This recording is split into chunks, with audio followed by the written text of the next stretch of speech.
Saludos, estimados estudiantes. En esta oportunidad vamos a hablar sobre el análisis de Ricketts. El análisis de Ricketts es uno de los más complejos y más completos que existen, ¿sí? Este es el análisis que realizamos en la especialidad. Es un ejemplo del análisis de Ricketts. En ella vamos a encontrar líneas, ángulos, ¿no? Puntos definidos por planos, ¿no? Vamos a hablar un poco de cada uno de ellos. Tenemos el punto Bastion, que ya lo conocen ustedes, el punto Nasion, ¿sí? Esta es la línea Bastion-Nasion. El plano facial también ya lo conocen, ¿no? En el análisis de Down se traza la línea N-Pogonium, ¿sí? El plano de Frankfurt también ya lo conocen, o sea, no es un plano nuevo, ¿sí? Y vamos a definir el plano mandibular en el análisis de Ricketts tomando el punto póstero inferior del borde inferior de la mandíbula, ¿ya? No utiliza gonio, ¿no? Utiliza el borde póstero inferior.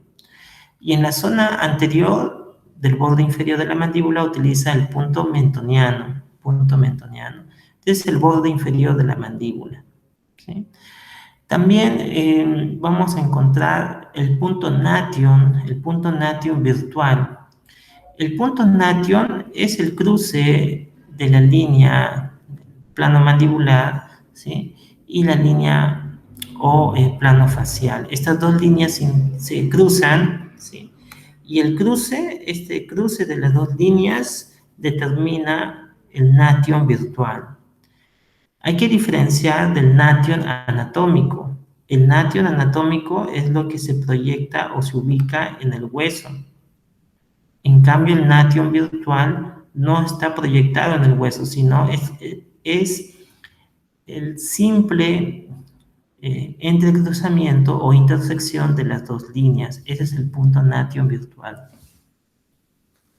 Muy bien, entonces, del punto nation al punto pterigomaxilar, que es la parte posterior superior de la fosa pterigoidea, ¿sí? Este es el punto, ¿sí? Pterigomaxilar, ¿sí? Se va a dibujar una línea que se llama eje facial. El eje facial es la unión del punto nation virtual al punto posterior superior de la fosa pterigomaxilar, llamado punto pterigomaxilar. Muy bien, también vamos a encontrar uno de los puntos más complejos de dibujar, que es el punto Xi. Ese es el punto Xi, que se le consigna como el centro de la rama, pero se determina de una manera muy especial, ¿no? Para ello se proyecta el punto más cóncavo de la zona anterior de la rama, ¿sí? Se proyecta a la parte posterior, ¿sí? Y van a tener números, ¿no? Van a tener nombres. Igualmente, la parte más cóncava de la escotadura sigmoidea se proyecta a la parte inferior de la mandíbula, ¿sí? Estas proyecciones van a tener nombre, ¿no? Vamos a llamarle R1, ¿sí? La proyección se llamará R2. Luego este se llamará R3, la parte más cóncava. Y su proyección será R4. ¿Sí? Muy bien, tenemos el plano de Frankfurt, y a este plano de Frankfurt, en la parte posterior de la fosa pterigomaxilar, se traza una línea vertical. A eso se le llama vertical pterigoidea, que es perpendicular a Frankfurt, ¿no?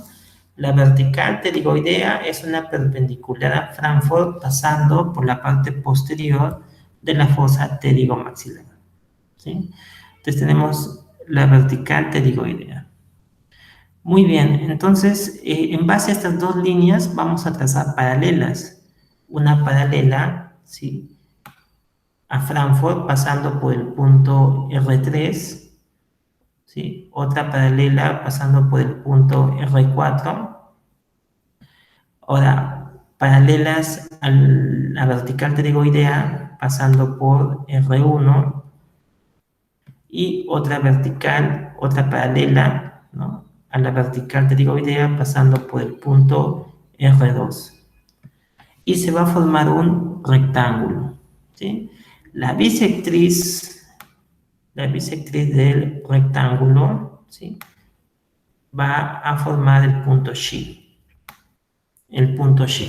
¿Sí?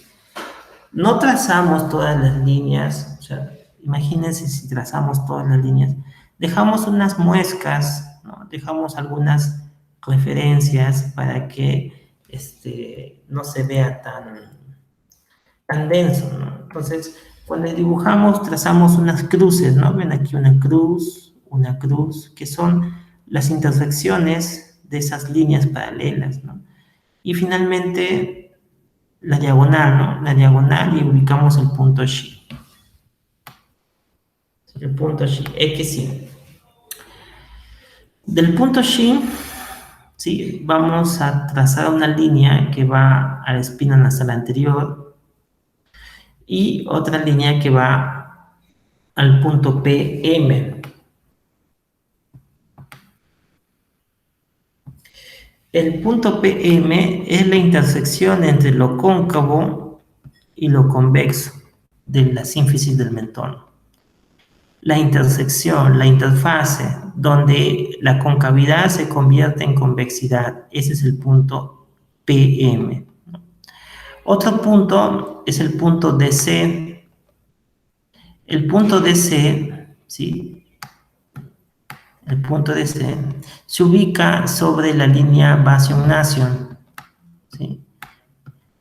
Esta línea Bastion-Nation va a atravesar el cóndilo, ¿sí?, y en el punto medio de ese trayecto se ubica el punto DC. ¿Sí? Punto DC, que a nivel del cóndilo.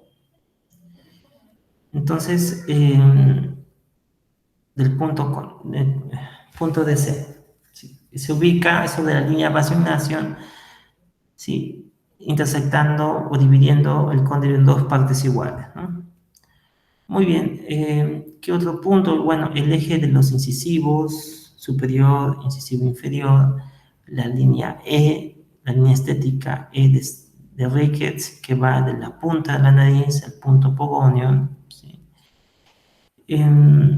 Básicamente esas son todas las líneas. Ahora existen también ángulos, ¿no? Por ejemplo, el eje facial es este ángulo de acá, ¿sí?, entre Bastion-Nation y el eje facial, ¿sí?, el ángulo del eje facial. La deflexión craneana es el ángulo formado entre Bastion-Nation y el plano de Frankfurt, ¿sí? La variación maxilar utiliza Bastion-Nation punto A, ¿sí? Eso se llama variación maxilar, muy parecido al SNA, ¿no? En vez de usar SNA, está usando Bastion-NA, muy parecido, ¿sí? Variación maxilar. Tenemos también el cruce o el ángulo formado entre Frankfurt, ¿sí?, y NA. A eso se le llama profundidad maxilar. Y el otro se llama profundidad facial, que ya lo conocen, ¿no?, el análisis de Down. Tenemos la altura facial anterior-inferior, ¿sí?, que va del punto G al punto espina nasal anterior, ¿sí?, y del punto G al punto PM. Eso se llama AFI, altura facial anterior-inferior, ¿sí? Tenemos otro ángulo que es la proyección de esta línea GPM, se extiende esta línea, y la línea del punto DC al punto G, ¿sí?, este ángulo de acá. Entonces, el ángulo formado entre GDC con GPM, ¿no?, este ángulo, ¿sí?, sirve para evaluar el neuromuscular del paciente, ¿no?, o se asocia al neuromuscular que tiene el paciente. El ángulo del plano mandibular, ustedes ya lo conocen, ¿no?, Frankfurt con plano mandibular, ¿no? La longitud de la mandíbula, que va del punto G al punto PM, ¿no? Punto G al punto PM. ¿Qué más? La distancia que hay del labio superior a la línea E, del labio inferior a la línea E. También vamos a ubicar la posición e inclinación del incisivo inferior. El incisivo inferior, ¿sí? El incisivo inferior con el plano oclusal tienen una distancia, ¿no? Eso me indica la posición vertical del incisivo. Si el incisivo está extruido por encima del plano oclusal o si el incisivo está intruido por debajo del plano oclusal, ¿no? La inclinación del incisivo se determina a través del eje del incisivo inferior con la línea apogonio. Se traza la línea apogonio. Entonces, el cruce de estas dos líneas, ¿sí?, van a formar el ángulo, ¿no?, apogonio con el incisivo inferior. Eso le llamamos la inclinación, ¿sí? Entonces tenemos la posición vertical en función al plano oclusal, la inclinación en función a la línea apogonio y la posición sagital, ¿no? La posición sagital, qué tan protruido está el incisivo, lo vamos a medir como la distancia entre el borde incisal, ¿sí?, y la línea apogonio, ¿sí? Esa distancia, ¿sí? La distancia entre el borde incisal a la línea apogonio. Entonces, el incisivo inferior tiene una posición vertical, una posición sagital y una inclinación. También se menciona la distancia de la molar superior a la vertical pterigoidea. La cara distal de la primera molar superior se traza una perpendicular sobre el plano oclusal y este vendría a ser la distancia, ¿no? Distancia con la línea vertical pterigoidea.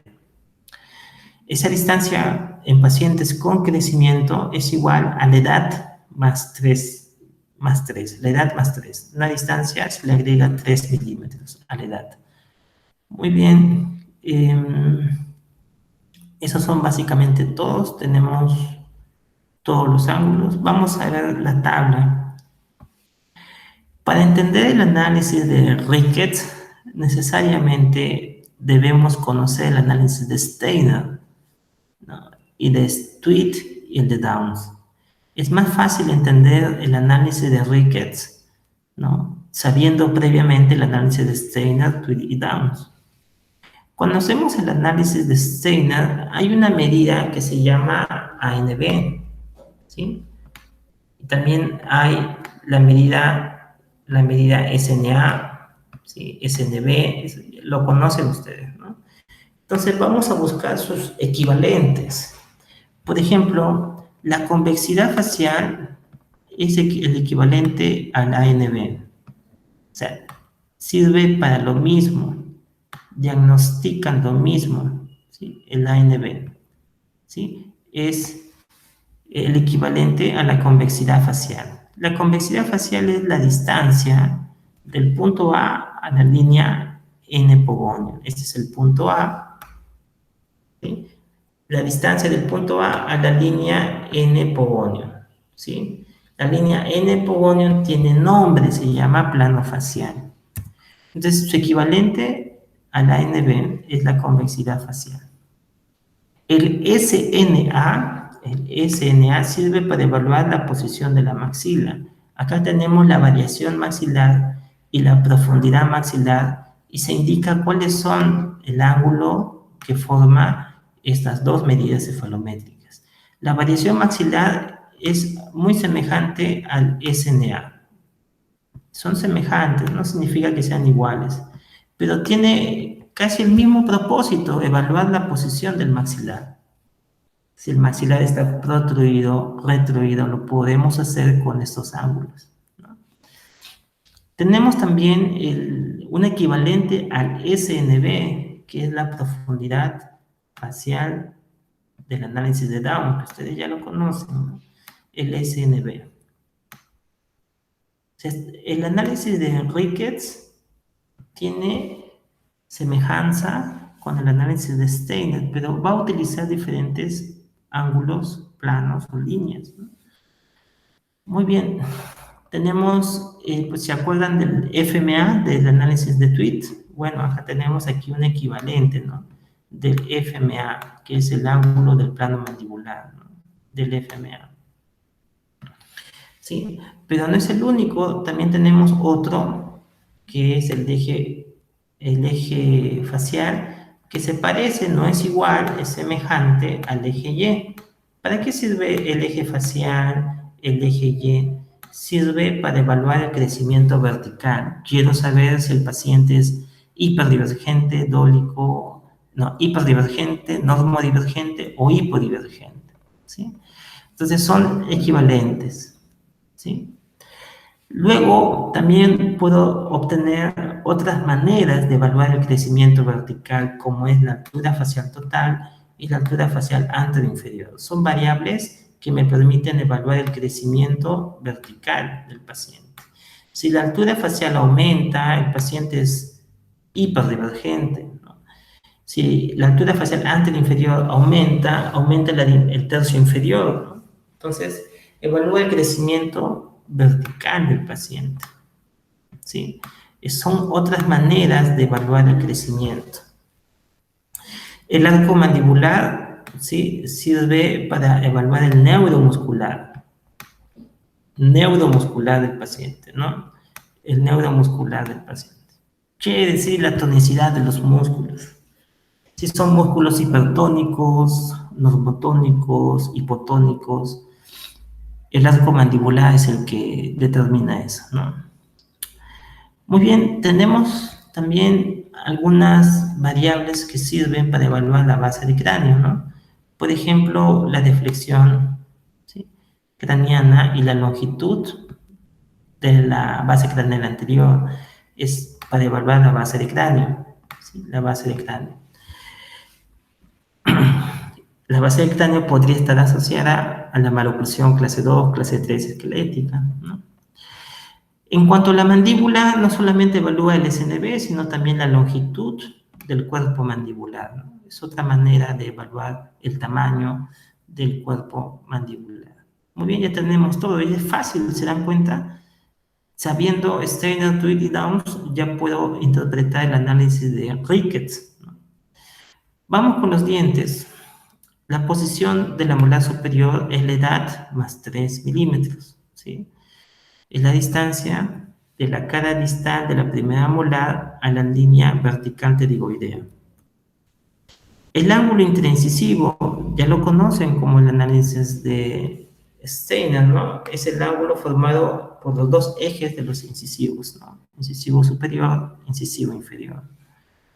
También tenemos la extrusión del incisivo inferior, que es la posición vertical, ¿no?, del incisivo inferior. Lo habíamos señalado, esto se mide con el plano oclusal. Tenemos la posición sagital del incisivo inferior, ¿sí?, en función a la línea apogonio, también lo hemos comentado acá, ¿no? La distancia del borde incisal a la línea apogonio.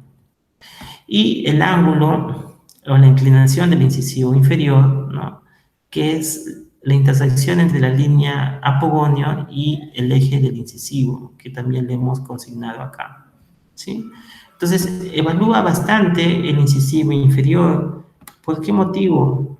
Porque en función al incisivo inferior, el incisivo superior se adaptará. El incisivo superior se adapta al incisivo inferior. Ese es el fundamento por el cual le dan énfasis al incisivo inferior. Finalmente tenemos el plano estético, ¿no?, que es el labio superior, la distancia del labio superior a la línea E y del labio inferior a la línea E. Y es para consignar la posición del labio, ¿no?, si está protruido, retruido, etc. ¿Sí? Muy bien, entonces esto sería el análisis de Ricketts. ¿Qué hay que colocar en la interpretación? Bueno, hay que saber para qué sirve, ¿no? ¿Para qué sirve? Por ejemplo, longitud de la base del cráneo. Hay que indicar si está aumentada o está disminuida. ¿Para qué sirve la variación maxilar o la profundidad maxilar? Sirve para evaluar la posición del maxilar. Entonces yo voy a interpretar como protruido, retruido, maxilar, protruido, retruido o normo posicionado. La convexidad facial, ¿para qué sirve? Es como el ANB, entonces sirve para establecer las relaciones esqueléticas, clase 1, clase 2, clase 3. Y así sucesivamente. Si yo sé para qué sirve el análisis, yo voy a interpretar, ¿no? ¿Para qué sirve el arco mandibular? Sirve para determinar el neuromuscular. Entonces, puedo colocar un neuromuscular fuerte, débil, normotónico o normal, ¿no? El crecimiento, si el crecimiento está, si es hiperdivergente, yo puedo decir crecimiento hiperdivergente en el plano mandibular, pero si estoy hablando de la FAI, de la altura facial anterior inferior, puedo decir altura facial anterior inferior aumentada o disminuida, igual altura facial total aumentada o disminuida, ¿no? Y así sucesivamente puedo interpretar cada una de las medidas. Para eso hay que saber para qué sirven las medidas, ¿no? Y eso ya lo expliqué. Muy bien, eso sería todo en cuanto a crickets. ¿Sí? Nos vemos en el siguiente video tutorial.